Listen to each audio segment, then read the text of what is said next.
بسم الله الرحمن الرحيم. الرحمن علم القرآن خلق الإنسان علمه البيان الشمس والقمر بحسبان والنجم والشجر يسجدان والسماء رفعها ووضع الميزان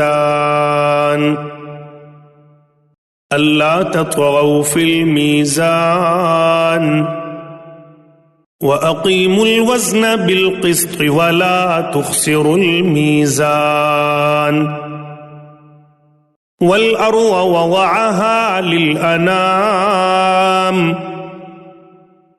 فيها فاكهة والنخل ذات الأكمام والحب ذو العصف والريحان فبأي آلاء ربكما تكذبان خلق الإنسان من صلصال كالفخار وخلق الجان من مارج من نار فبأي آلاء ربكما تكذبان رب المشرقين ورب المغربين فبأي آلاء ربكما تكذبان مرج البحرين يلتقيان بينهما برزخ لا يبغيان فبأي آلاء ربكما تكذبان يخرج منهما اللؤلؤ والمرجان فبأي آلاء ربكما تكذبان وله الجوار المنشآت في البحر كالأعلام فبأي آلاء ربكما تكذبان كل من عليها فان ويبقى وجه ربك ذو الجلال والإكرام فبأي آلاء ربكما تكذبان يسأله من في السماوات والأرض كل يوم هو في شأن فبأي آلاء ربكما تكذبان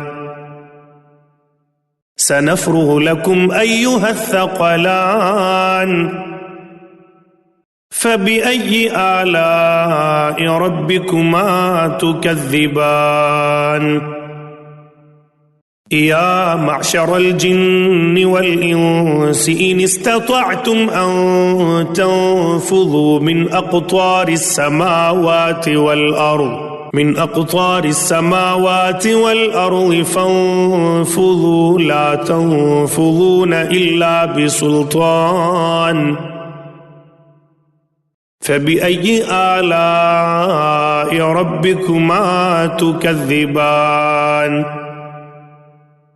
يرسل عليكما شواظ من نار ونحاس فلا تنتصران فبأي آلاء ربكما تكذبان فإذا انشقت السماء فكانت وردة كالدهان فبأي آلاء ربكما تكذبان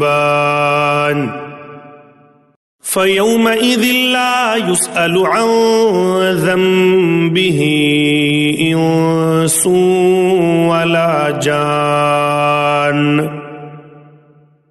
فبأي آلاء ربكما تكذبان؟ يعرف المجرمون بسيماهم فيؤخذ بالنواصي والأقدام.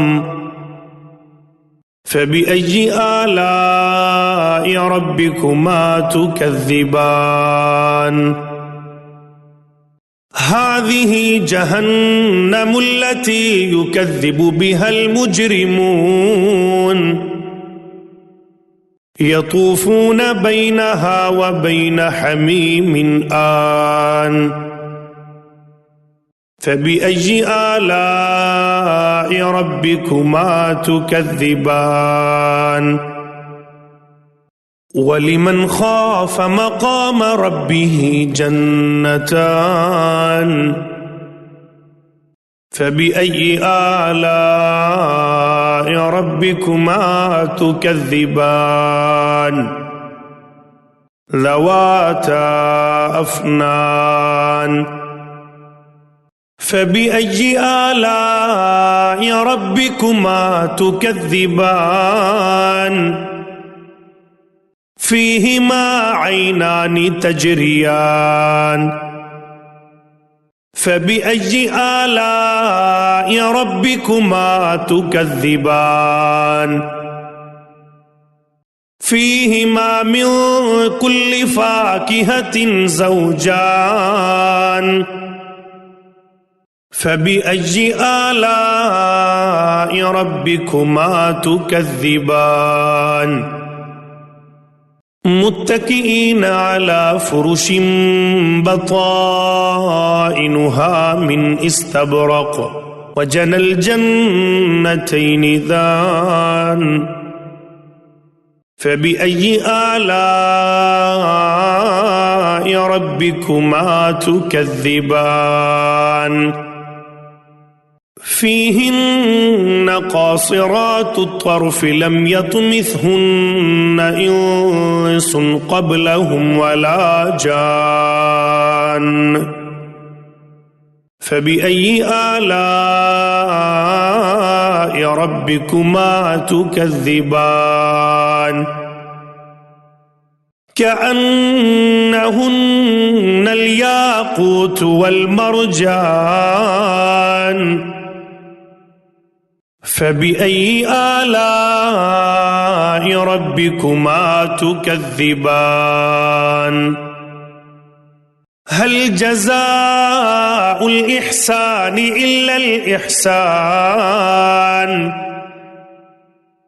فبأي آلاء ربكما تكذبان؟ ومن دونهما جنتان. فبأي آلاء ربكما تكذبان؟ مدهامتان.